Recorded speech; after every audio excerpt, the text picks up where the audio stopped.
12월 22일 전국 의사대표자 대회라는 것이 있었습니다. 그 자리에서 이주영 의원이 제시하는 이 사태를 해결할 유일한 방법에 대해서 같이 들어보겠습니다. 더 많은 사람들이 진실을 알 수 있도록 많은 공유 부탁드립니다. 안녕하십니까. 개혁신당 이주영입니다. 오랜만에 뵙는 얼굴들도 있고 반갑기도 하고 감사하기도 하고 죄송하기도 한 마음이 듭니다. 아시겠지만 제가 처음에 정치를 시작했을 때 제가 계엄까지 경험할 줄은 몰랐습니다. 그리고 이렇게 제 입으로 계엄이라는 말을 실제로 많이 하게 될 줄도 몰랐고 처단이라는 말을 듣게 될 줄도 몰랐습니다.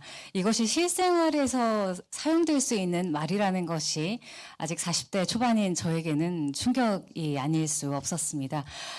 제가 들은 안철수 의원님의 모든 연설 중에 오늘이 가장 가슴을 울리지 않았나 싶어서 저도 뜨겁게 함께 박수를 쳤는데요.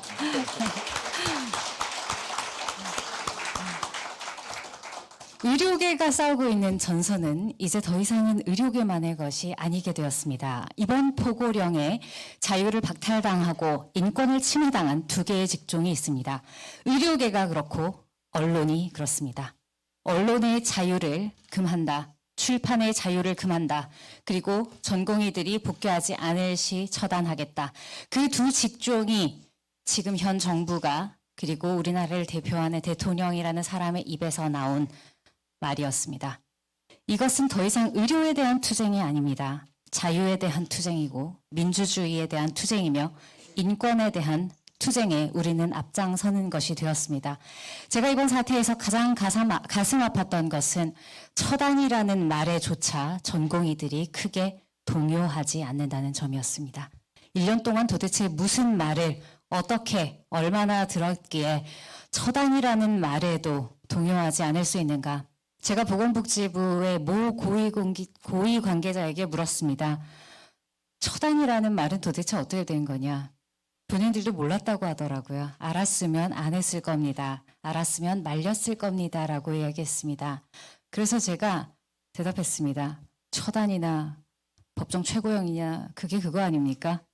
이미 들었던 이야기인데 뭐 이제 와서 입장은 압니다 하고 넘겼지만 하나의 전문 직역, 꼭 전문 직역이 아니어도 됩니다. 국민이 종사하고 있는 특정 직역에 대해 정부가 함부로 그런 이야기를 할 수 있는 분위기와 환경과 공무원들의 문화가 되었다는 것 그 자체가 우리가 막아야 할 민주주의의 가장 큰 위험이고 지금 이 계엄 사태 그리고 대통령의 직무정지를 겪으면서 우리가 해야 하는 아무도 책임질 사람이 없구나라는 깨달음 이것이 또 우리가 막아세워야 할 또 하나의 불합리입니다.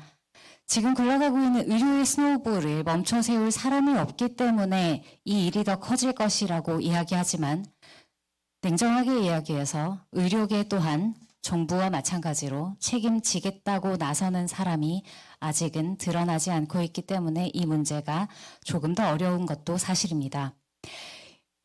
제가 핵심 의료에 종사하고 있었던 사람이고 아마 동료라고 여전히 믿어주실 것을 저 또한 믿기 때문에 선생님들께 부탁드리고 싶습니다.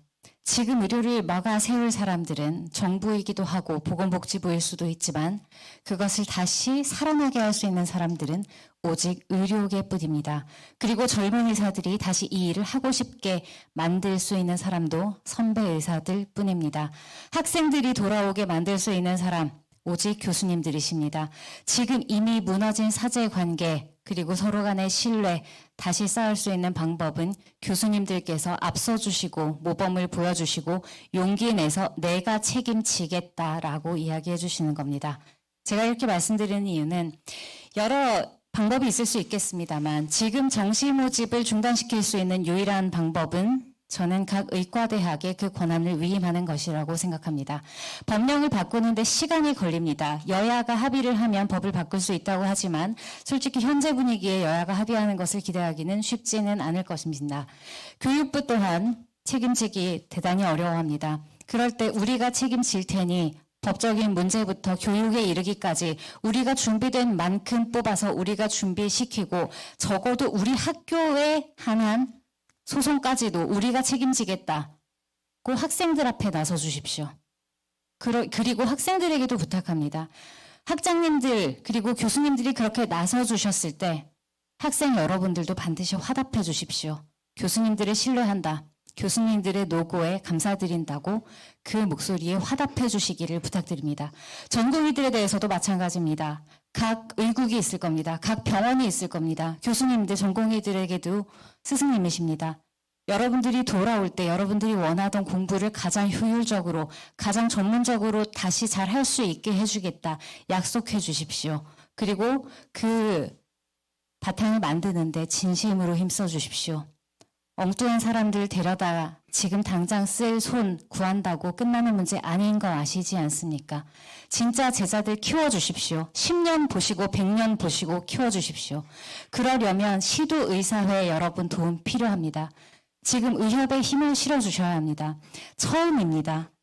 제가 의사가 되고 처음 보는 광경입니다. 이렇게 모든 지역의 의사들이 하나가 된 목소리로 이렇게 지도자 전체가 모여서 하나의 목소리를 내는 것 저는 처음 봅니다. 대단히 슬프지만 감동적인 광경입니다.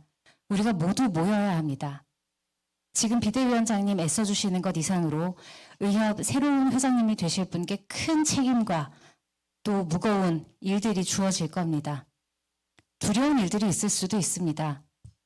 각 교수님들 제가 이렇게 말씀드리는 것 대단히 불편하실 줄도 압니다. 그렇기 때문에 부탁드립니다. 지금 의료를 살리기 위해 정부에 요구하려면 의료계도 우리가 이런 책임을 지고 이런 희생을 할 테니 정부도 그것에 화답해라 라고 좀 더 우리는 당당할 수 있어야 한다고 생각합니다. 그것이 우리의 10년 뒤 의료를 살릴 것이고 100년 뒤 의료를 살릴 것이라고 생각합니다. 오늘 모여주시면 너무 감사드립니다. 쉽지 않은 것임을 알고 있습니다. 개원에 계신 분들부터 교수님들에 이르기까지 그리고 1년 동안 지쳤을 전공의와 학생들에게도 모두 감사를 전합니다.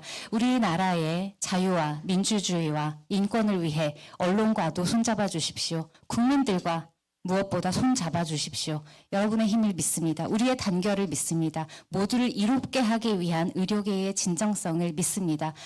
우리는 모두 하나가 되어 내일의 의료, 내일의 대한민국을 위해 나아갈 것을 믿어 의심치 않습니다. 여러분을 응원하겠습니다. 감사합니다. 시청해주셔서 감사합니다.